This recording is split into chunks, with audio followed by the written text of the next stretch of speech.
Future సిటీలో plot కొనండి. Future లో మీరు కోటీశ్వర్లుగా మారే అవకాశం కోసం వెంటనే మాకు కాల్ చేయండి. నమస్కారం. కార్తీక పురాణం 21వ అధ్యాయంలోకి వచ్చాం. ఈ కథలో మనం జలంధరోపాఖ్యానం గురించి చెప్పుకుంటున్నాం. తులసి చెట్టు ఎట్లా ఉత్పత్తి అయింది, ఏ రకంగా వచ్చింది, ఎట్లా తులసి హరిప్రియగా మారింది అనే విషయాన్ని నారద మహాముని పృథు చక్రవర్తికి చెప్తున్నారు.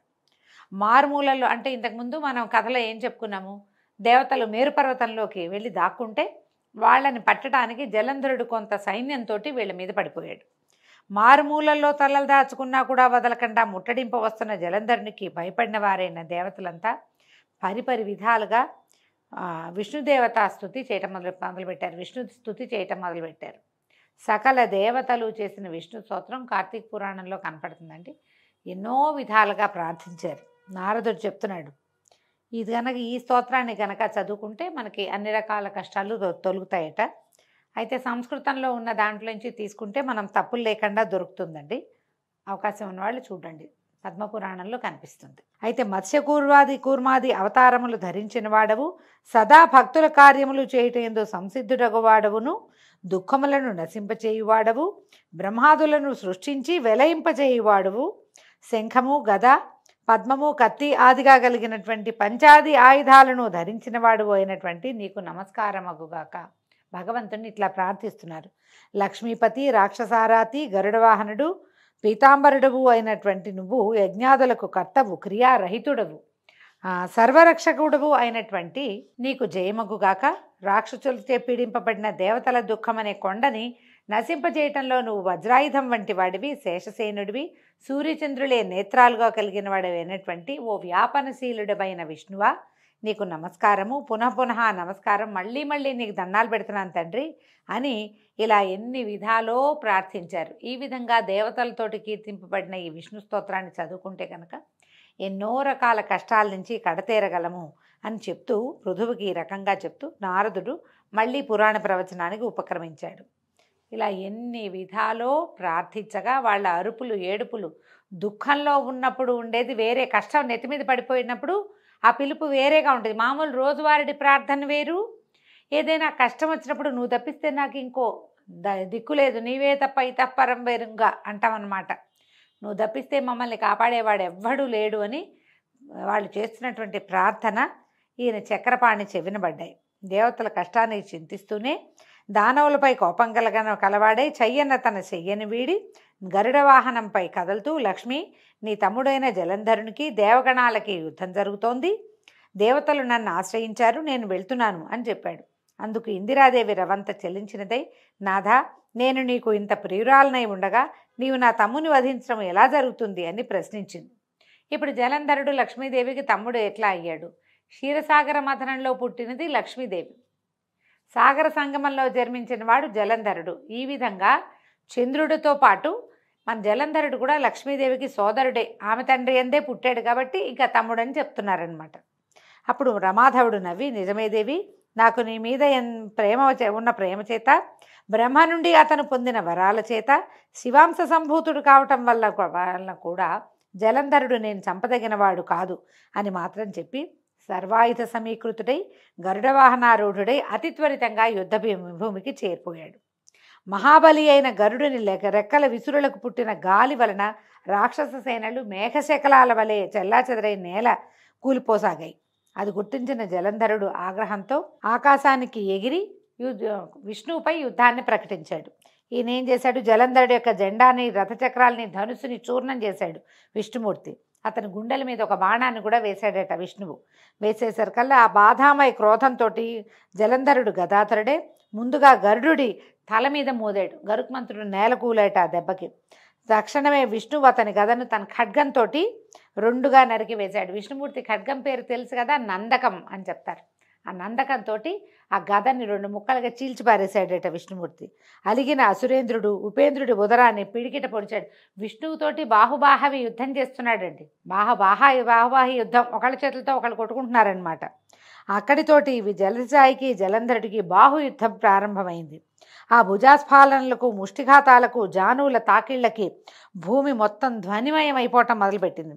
భయావహమైన ఆ మనోహర కలహంలో జలంధరుని బలపరాక్రమాలకు సంతుష్టుడైనటువంటి విష్ణుమూర్తి, ఆహా ఎంత బలశాలివి నువ్వు, నీ పరాక్రమం నన్ను ముగ్ధుని చేసింది, ఏదైనా వరం కోరుకోమని విష్ణువు అనగానే జలంధరుడు చేతులు జోడించి, బావా రమారమణ, నీవు నా యందు నిజంగా ప్రసన్నుడవే అయితే మా అక్కగారైన లక్ష్మీదేవితోనూ నీ సమస్త వైష్ణవ గణాలతోనూ వచ్చి మా ఇంట్లో ఉండిపో అని ప్రార్థించాడు. తానిచ్చిన మాట ప్రకారం తార్క్యవాహనుడు తక్షణమే దానవ మందిరానికి తరలి వెళ్ళిపోయాడు.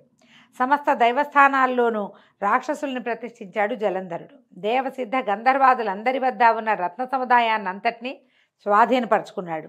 వాళ్ళందరినీ తన పట్టణంలో పడి ఉండేటట్టుగా చేసుకుని తాను త్రిలోక ప్రభుత్వాన్ని నెరపసాగాడు. ఓ పృథు చక్రవర్తి, ఈ విధంగా జలంధరుడు లక్ష్మీనారాయణులను సాక్షాత్తు విష్ణుమూర్తిని లక్ష్మీదేవిని తన ఇంట్లో కొలువుంచుకుని భూలోకమంతటినీ ఏకఛత్రాధిపత్యంగా ఏలుతుండగా విష్ణు సేవా నిమిత్తంగానే నారదుడు ఒకసారి ఆ జలంధరుని ఇంటికి వెళ్ళాడు. నారదుడు ఇట్లా చెప్తున్నాడు, నేను వెళ్ళానని చెప్తున్నాడనమాట.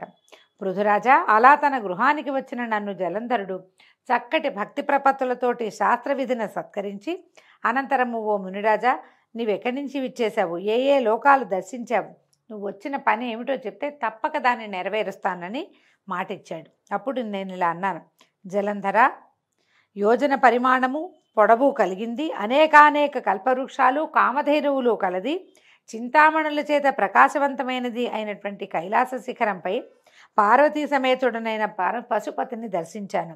ఆ వైభవాలకు దిగ్భ్రాంతుడనైన నేను అంతటి సంపద గలవారు మరెవరైనా ఉంటారా అని ఆలోచిస్తే త్రిలోక చక్రవర్తిపైన నువ్వే స్ఫురించావు. నీ సిరి సంపదలు కూడా చూసి నువ్వు గొప్పవాడివో ఆ శివుడు గొప్పవాడో తేల్చుకోవాలని ఇలా వచ్చాను.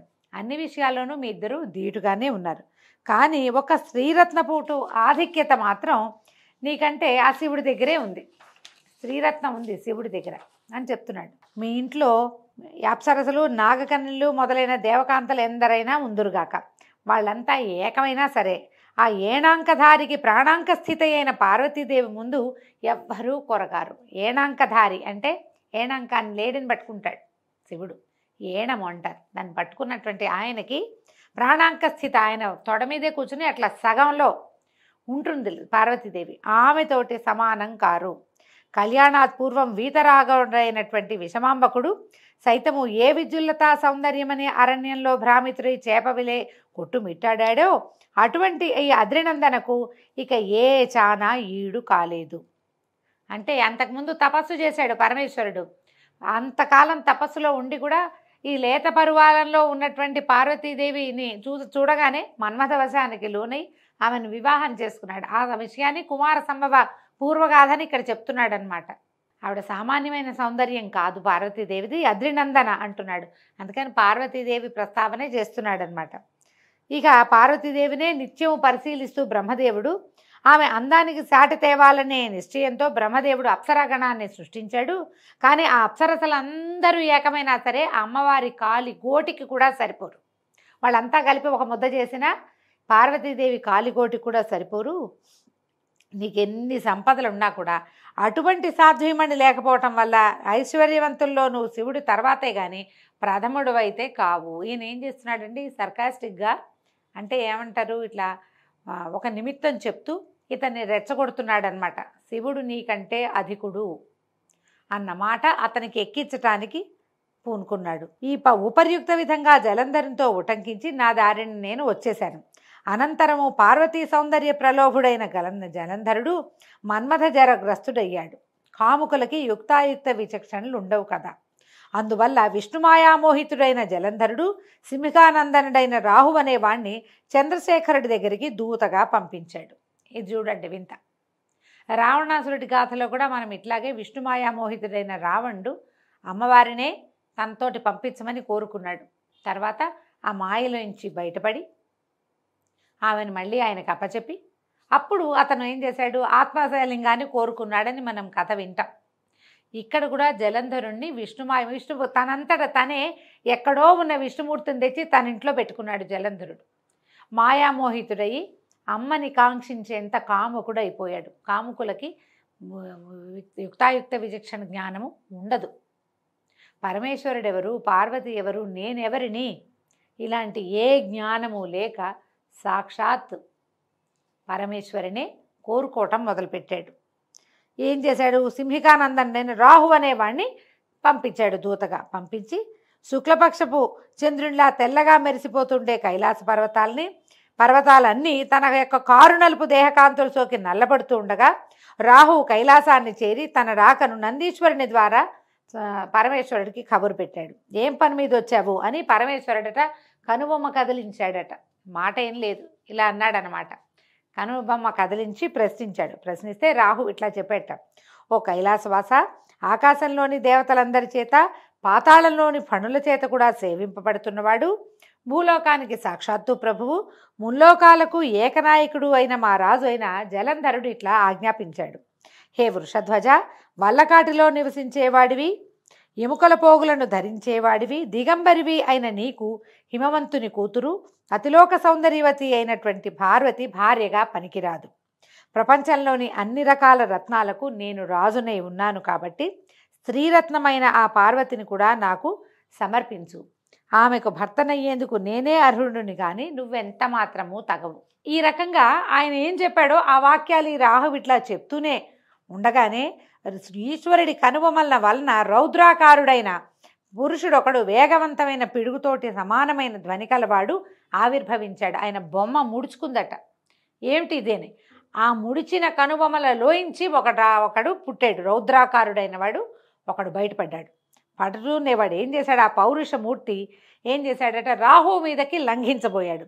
రాహు భయపడి పారిపోబోయాడు. కానీ ఆ రౌద్రమూర్తి అనతి దూరంలోనే రాహువుని పట్టుని మింగబోయాడు. రాహుని పట్టుకు మింగేస్తున్నాడు. మింగుతుంటే రాహువు దూత అయిన కారణంగా వధించటం తగదని రుద్రుడు వారించటంతో ఆ పౌరుషమూర్తి తన ప్రయత్నాన్ని విరమించుకున్నవాడై శివాభిముఖుడై ఇలా అన్నాడు, పరమేశ్వర, నాకు అసలే ఆకలి దప్పులు ఎక్కువ, వీడిని తినద్దంటున్నావు కాబట్టి నాకు తగిన ఆహార పానీయాలు ఏవో నాకు సెలవి, మరి ఆహారం కావాలి కదా పుట్టిన వాడికి, సెలవివ్వమంటే హరుడు అతన్ని చూసి నీ మాంసాన్నే నువ్వు ఆరగించమని చెప్పాడట. శివాజ్ఞాబద్ధుడైన ఆ పురుషుడు తన శరీరంలోని శిరస్సుని తప్ప అన్ని భాగాల మాంసాన్ని తినేశాడు.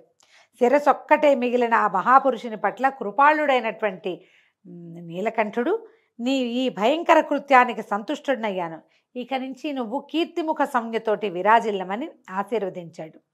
ఆ పృథురాజా, తదాదిగా ఆ శిరోవశేషుడు కేవలము శిరస్సు మాత్రమే మిగిలినటువంటి శివుని కనుబొమల నుంచి పుట్టినటువంటి మహాపురుషుడైన అతడు కీర్తిముఖుడై ప్రకాశిస్తున్నాడు.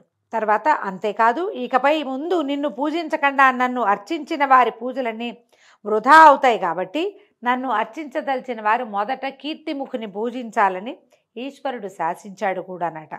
అలా కీర్తిముఖగ్రస్తుడు కాబోయిన రాహువును శివుడు బర్బర స్థలమందు విముక్తుని చేయటం వల్ల తదాదిగా రాహువు బర్బరుడనే పేరుతోటి ప్రసిద్ధి చెందాడు.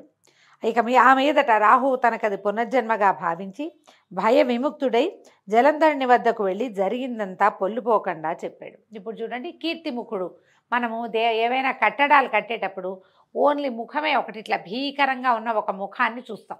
గమనించండి, ఆ అతనే కీర్తిముఖుడు.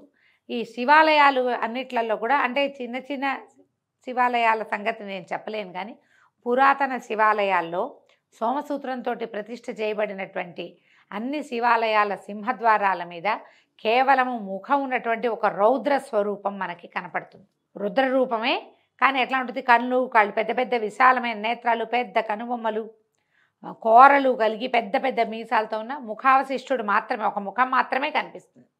ఆ ముఖమే కీర్తిముఖుడట. అతన్ని చూసే మనం శివాలయంలోకి శివదర్శనం చేసుకుంటాం. పరమేశ్వరుని ఆజ్ఞ చొప్పున అతనికి ఆ రకమైన ఇది లభించింది. దీంతో 21వ రోజు పారాయణ పూర్తయిందండి. రేపు ఉదయం 22వ అధ్యాయంతో మళ్ళీ కలుసుకుందాము. నమస్కారం.